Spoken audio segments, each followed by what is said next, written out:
श्री स्वामी समर्थ. जय जय स्वामी समर्थ. आजच्या व्हिडिओमध्ये आपण पाहणार आहोत की आपण आता श्रावण महिन्यामध्ये महिन्याभराचा किंवा श्रावणी सोमवाराचे उपवास करतो, पण काही वेळेस आपण हा उपवास करताना आपल्याला थकवा जाणवतो किंवा काही प्रकारचे त्रास होतात, म्हणजे पित्ताचा त्रास होतो, डोकं दुखतं. तर हे अशा प्रकारचे आपल्याला त्रास जाणवू नये यासाठी आपण काही पथ्य पाळणं जरुरी आहे. तर ती पथ्य कोणती आहेत तर ते आपण पाहूयात या व्हिडिओमध्ये. वैकल्यांनी सजलेला श्रावण महिना म्हणजे महिला वर्गाची एक लगबगच असते. पूजा अर्चा, व्रतवैकल्य, देवदर्शन आणि सगळ्यात महत्त्वाचं म्हणजे उपवास हे श्रावणाचं वैशिष्ट्य आहे. यामध्ये श्रावणी सोमवार तर बहुसंख्य महिला आणि तरुणी करत असतात. काही जणी तर श्रावण महिन्यात एकभुक्त होऊन म्हणजे महिनाभरात रोज फक्त एकदाच जेवण करून उपवासही करतात. पण याशिवाय काही मागील वर्षापासून असा उपवासाचा नवीन ट्रेंड आला आहे की एरवी तोंडावर ताबा राहत नाही आणि वजन कमी होत नाही. मात्र श्रावण महिन्यात उपवास केला तर आपोआपच आपलं वजनही नियंत्रणात राहील आणि उपवासही होईल.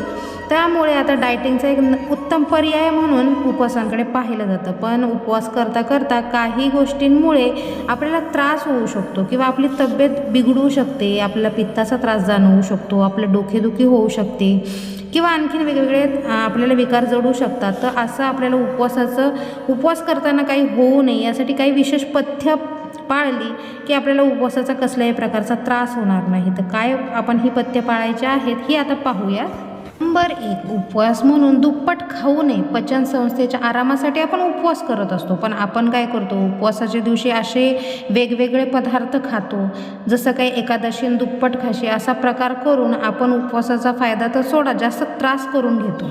दुसरी गोष्ट, उपवासाच्या दिवशी शेंगदाणा लाडू, साबुदाणा खिचडी, तळलेले वेफर्स, त्याच्यानंतर आपण साबुदाण्याचे पापड असे विविध प्रकार खातो. उपवासाच्या नावाखाली आपण जास्त जेवण करतो आणि हे आपली आम्ल प्रवृत्ती वाढवते. यामुळे उपवासाच्या रात्री किंवा दुसऱ्या दिवशी आपल्याला ॲसिडिटीचा त्रास होतो किंवा आपल्याला पित्त होते. त्यामुळे शेंगदाणे, खिचडी किंवा जे पचायला जड असणारे पदार्थ आहेत ते खाण्याचे शक्यते टाळावे किंवा खाताना ते कमी प्रमाणात खावे.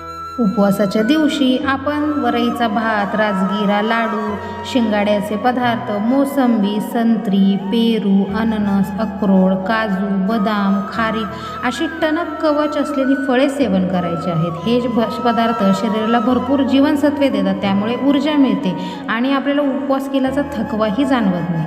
आता चौथी गोष्ट आहे, अवेळी जेवण करणाऱ्या व्यक्तींनी ज्यांचे हिमोग्लोबिनचे प्रमाण 12.5 पेक्षाही कमी आहे अशा व्यक्तींनी त्यांच्या उंचीच्या मानाने वजन खूप कमी अथवा खूप जास्त आहे अशा व्यक्तींनी उपवास करणे टाळावे, कारण यामुळे आपल्याला थकवा खूप लवकर जाणवतो आणि हिमोग्लोबिन कमी असल्यामुळे आपल्याला चक्करही येऊ शकते.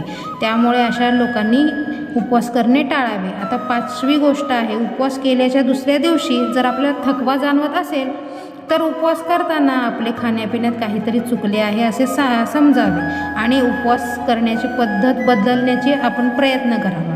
आता 6वी गोष्ट आहे, ज्या व्यक्तींची रोगप्रतिकारक शक्ती चांगली आहे ती व्यक्ती रोजचा सकस आहार योग्य वेळी आणि योग्य प्रमाणात घेते.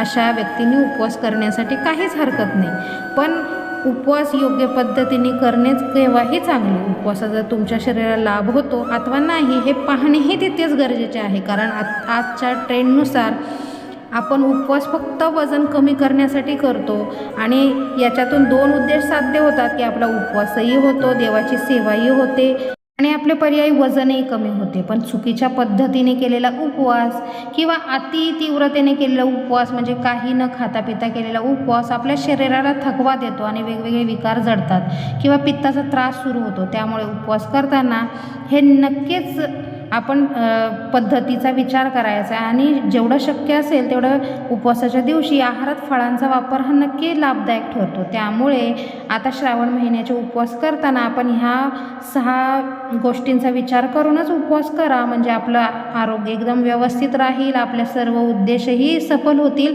आणि देवाची सेवा केल्याचं पुण्यही आपल्याला प्राप्त होईल. आजच्या व्हिडिओमध्ये सांगितलेली माहिती तुम्हाला कशी वाटली नक्की कमेंट करून सांगा आणि चॅनलला लाईक, शेअर, सबस्क्राईब करायला विसरू नका. धन्यवाद.